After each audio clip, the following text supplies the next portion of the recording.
बिस्मिल्लाहिर्रहमानिर्रहीम। इय्याका नअबुदु व इय्याका नस्तईन।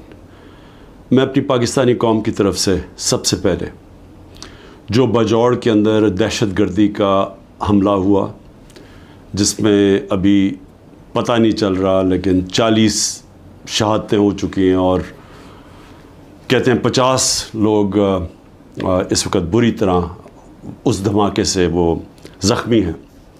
तो मैं सारी कौम की तरफ से इनके घर वालों के लिए, इनकी फैमिलीज़ के लिए, बच्चों के लिए, इनके बड़ों के लिए, माँ बाप के लिए जो शहीद हुए हैं, हम सब आपके लिए दुआ करते हैं कि अल्लाह आपको हिम्मत दे, ताकत दे, सब्र दे इस मुश्किल वक्त से गुज़रने का, और सारी कौम आपके साथ है।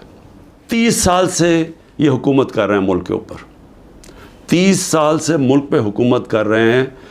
एक दूसरे को जो कहते थे करप्ट हैं, चोर हैं, मनी लॉन्ड्रर्स हैं, दोनों को कहते थे एक दूसरे के खिलाफ केसेस बनाए, केसेस साबित भी हुए, मुल्क से बाहर भी भाग जाते थे, और वो आज इकट्ठे मिलके कोशिशें कर रहे हैं कि एस्टेब्लिशमेंट के कंधे पे चढ़ के कैसे मुल्क की सबसे बड़ी जमात को ख़त्म करें। और उसके अंदर हमारा मुल्क तेज़ी से नीचे जा रहा है, मायूसी बढ़ती जा रही है। जब 12 लाख पाकिस्तान के प्रोफेशनल्स मुल्क छोड़ के चले जाएं, ये पैसे से ज़्यादा, ये जो हमारा डॉलर बाहर निकला है, क्योंकि ये अपने डॉलर्स भी लेके गए होंगे ना, तो जो डॉलर्स बाहर जा रहे हैं वो अलग चीज़ है, लेकिन जो ब्रेन ड्रेन हुई है, जो आपके वो लोग जो कि सबसे ज़्यादा माशरे की उठाने में इनका हाथ होता है, प्रोफेशनल्स का, वो जब मुल्क छोड़ के जा रहे हैं, बिजनेसमैन वो मुल्क छोड़ के जा रहे हैं, जो आपके डॉक्टर्स हैं हॉस्पिटल्स में, जो स्पेशलिटीज़ के अंदर जो डॉक्टर्स हैं, जो स्पेशलिस्ट हैं, जब वो मुल्क छोड़ के जा रहे हैं, तो मुझे बताएं मुल्क का क्या मुस्तकबिल है। और वो इसीलिए है कि किसी को समझ ही नहीं आ रही मुल्क जा किधर रहा है, कि एक पार्टी को ख़त्म करते करते सारे मुल्क के इदारे तबाह कर दिए, किसी इदारे के ऊपर लोगों को इस वक्त एतमाद नहीं है। मैं दूसरी बात जो करना चाहता हूँ वो ये कि देखिए, मुझे जो सबसे बड़ा मुझे खुशी थी वो ये कि तहरीक इंसाफ पहली जमात थी जिसने ख़वातीन को पॉलिटिक्स में लेके आए, यानी उन्होंने शिरकत की पाकिस्तान की सियासत के अंदर। मुझे फ़ख्र इसलिए है कि ये जो पाकिस्तान मूवमेंट थी उसमें मेरी वालदा बताती हैं कि औरतें कितनी शिरकत करती थी उस पाकिस्तान मूवमेंट के अंदर। तो ये पहली दफ़ा इस तरह औरतों ने इतनी तादाद में शिरकत की। हम जो बाई इलेक्शंस जीते, याद रखें कि जो हम बाई इलेक्शंस जीते हैं, 37 में से 30 बाई इलेक्शन हम जीते हैं, उसमें औरतों का बहुत बड़ा टर्नआउट था। यहाँ इलेक्शन कमीशन को मुसीबत पड़ी होती है कि अगर इतनी औरतें ना पोलिंग स्टेशन पर निकली तो हम इलेक्शन कैंसिल कर देंगे। यहाँ रिकॉर्ड टर्नआउट हुआ औरतों का, जिससे हमने बाई इलेक्शन जीते। लेकिन जो इस हुकूमत ने किया है औरतों के साथ, जो किया है, पहले तो ये छोड़े ना कि हमारा दीन क्या कहता है कि कैसे क्या रवैया हमारा होना चाहिए इस्लाम में औरतों के साथ। उसके बाद हमारा जो कल्चर है, मैं बार बार लोगों को बताता हूँ कि मैं जब पहली दफ़ा बाहर गया पाकिस्तान से तो मैं हैरान हो गया, इस तरह की औरतों की इज़्ज़त बाहर नहीं है, मगरबी माशरे में नहीं है जो कि हमारे माशरों में है। और जिस तरह औरतों को सड़कों पे घसीटा, जिस तरह उनको जेलों में डाला, जिस तरह अभी तक जिस तरह औरतों को जेलों में रखा हुआ है, और मैं यानी हैरान हूँ कि क्या डॉक्टर यास्मीन किसी ये बिल्डिंग जलाने में थी मुलव्वस? क्या आलिया हमज़ा थी? क्या तैयबा थी? क्या सनम थी?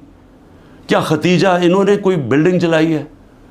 इनको इतनी बड़ी सज़ा कि 80 दिन से ये जेलों में है। और भी औरतें हैं, कोई जियो फेंसिंग में कोई औरत मिल गई, उसको पकड़ी जेलों में डाल दिया, और उनके बच्चे हैं, और उसके बावजूद उनको जेलों में रखा हुआ। ये कौन से माशरे में होता है? और ये पुरअमन एहतजाज था। पुरअमन एहतजाज आइन हमें हक देता है। ये पाकिस्तान का कानून नहीं तोड़ा था किसी ने। जो लोगों ने जाके कोर कमांडर हाउस जलाया था उसके ऊपर पूरी तफ्तीश होनी चाहिए और सज़ा मिलनी चाहिए, लेकिन उनको भी तफ्तीश करें। वहाँ कोई CCTV कैमरा लगे थे, सेफ सिटी के कैमराज थे, पता तो चले कि क्या हुआ है। हमें पता है कि अस्की टावर्स किसने जलाए हैं, हमारे पास एविडेंस है। रेडियो पाकिस्तान की एविडेंस मिल रही है कि पेशावर किसने जलाया है। तो एक वन साइडेड व्यू दे के तो सारों को ही ऊपर एक्शन ले लिया, जिसमें औरतें जेलों में डाल दी। और औरतों का, उनके जो बाहर औरतें उनसे क्या हो रही हैं, वो छुपी हुई हैं। हमारी जो तंजीम की औरतें थी उनके घरों के ऊपर अटैक्स, कईयों के खामद को पकड़ के ले गए, कईयों की बिजनेसेस बंद कर दी, जो खामदों की हस्बैंड्स की बिजनेस बंद कर दी। यानी वो इतनी मुश्किलों में उनको डाल दिया। और कई तो छोड़ के चले गए पॉलिटिक्स ही। उन्होंने कहा जी हम नहीं कर सकते ये। कौन कर सकता है ये मुझे बताएं? जिन औरतों के बच्चे हों, जिन औरतों के खामद हों, भाई हों, बाप हों, वो जब देखेंगे कि ये हो रहा है औरतों के साथ, कौन इजाज़त देगा अपनी औरतों को पॉलिटिक्स में आने के लिए? और इससे बड़ा जुल्म क्या हो सकता है कि 50% आपकी आबादी आप उनको पॉलिटिक्स से बाहर निकाल दें, जबकि वो शिरकत करना शुरू कर दी थी। एक सियासी शऊर पैदा हो गया था जिसमें औरतें क्या, बच्चे, नौजवान, बूढ़े, लेकिन जो औरतों की शिरकत थी, मुझे ऐसे लगता है कि ये प्लान के तहत, ये प्लान करके औरतों को सियासत से बाहर किया जा रहा है। जिस तरह इन्होंने ओवरसीज़ पाकिस्तानीज़ की वोटिंग कैंसिल करवाई, हमने जो इनको वोटिंग राइट्स दिलवाए थे, हमने इनके पूरी सिस्टम के कैसे इन्होंने शिरकत करनी है पाकिस्तान की इलेक्शन डे के ऊपर, पाकिस्तान के इलेक्शंस में वोट डाल के, वो इन्होंने ख़त्म करवाया ओवरसीज़ पाकिस्तानीज़ को, जिनके पैसे पे मुल्क चलता है। वो ओवरसीज़ पाकिस्तानी अगर वो अपनी रेमिटेंसेस रोक दें, आधा भी पैसा कम कर, पाकिस्तान बैंकरप्ट बिल्कुल ही बैठ जाएगा। उनकी उन्होंने बंद करवा दी, क्योंकि वो ओवरसीज़ पाकिस्तानी ज़्यादातर तहरीक इंसाफ के थे, उनकी वोटिंग राइट्स ख़त्म करवा दी। और अब आके औरतें, जो इन्होंने नज़र आया इनको कि औरतें निकल रही हैं इलेक्शन में, वोट्स डाल रही हैं, जो बाई इलेक्शंस तहरीक इंसाफ जीती उसमें औरतों का बहुत बड़ा हाथ था, इन्होंने अब उन औरतों के ऊपर ये जान के सख्ती और जुल्म कर रहे हैं ताकि वो भी पॉलिटिक्स से बाहर हो जाए। और मैं फिर से कहता हूँ, इससे बड़ा माशरे पे क्या जुल्म कर सकते हैं आप, कि सिर्फ़ और सिर्फ ये चोरों का टोला ऊपर मुलव्वस करने के लिए ये सारे हरबे इस्तेमाल किए जा रहे हैं, ये जुल्म किया जा रहा है इस मुल्क के साथ। ये जिस वक्त आपने ये फ़ैसला किया कि हम राय हक़ के ऊपर खड़े हैं, हम जुल्म के सामने नहीं झुकते, हम अपनी आज़ादी ले लेंगे।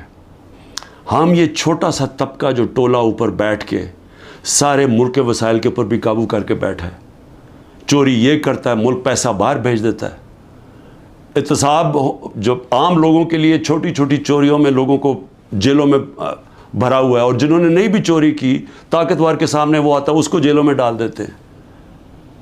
लेकिन इनके लिए NRO मिल जाता है इनको। अगर इनके जुल्म के खौफ की वजह से हम डर जाएंगे तो हमारे सामने बदतरीन किस्म की ग़ुलामी है। और अगर ये इस मौके पे, तारीख़ के इस मौके पे हम खड़े हो जाएंगे, हम अपने आप को आज़ाद कर देंगे। और आज़ादी आएगी इंसाफ से, जब हमारे हकूक़ की हमारे अदालतें हिफाजत करेंगी, जब किसी की जुर्रत नहीं होगी किसी के घर में घुस के तोड़ने का, किसी की जुर्रत नहीं होगी झूठा केस करने के लिए। मेरे ऊपर 180 से ऊपर केसेस हैं। मैं पिछले 2 महीने में तकरीबन 350 मुख्तलिफ केसेस के अंदर अदालतों में जा चुका हूँ। एक दिन में 19 केसेस का मैंने सामना किया, और मैं ये करता जाऊँगा। हो सकता है कि मैं ना कर सकूँ, ये मुझे जेल में, क्योंकि पूरी कोशिश करें जेल में डालने की, मैं उसके लिए तैयार हूँ। लेकिन मैं ये बताना चाहता हूँ कि ये जो मर्ज़ी कर लें, मैं खड़ा हूँ। मैं किसी सूरत ये इनके हरबों की वजह से, इनके जुल्म की वजह से मैं किसी सूरत इनके सामने झुकूंगा नहीं। और मैं ये चाहता हूँ आप भी, सारी कौम फ़ैसला कर ले कि हम ये जालिम के सामने नहीं झुकेंगे, और इंशाअल्लाह हम आज़ाद हो जाएंगे। पाकिस्तान जिंदाबाद।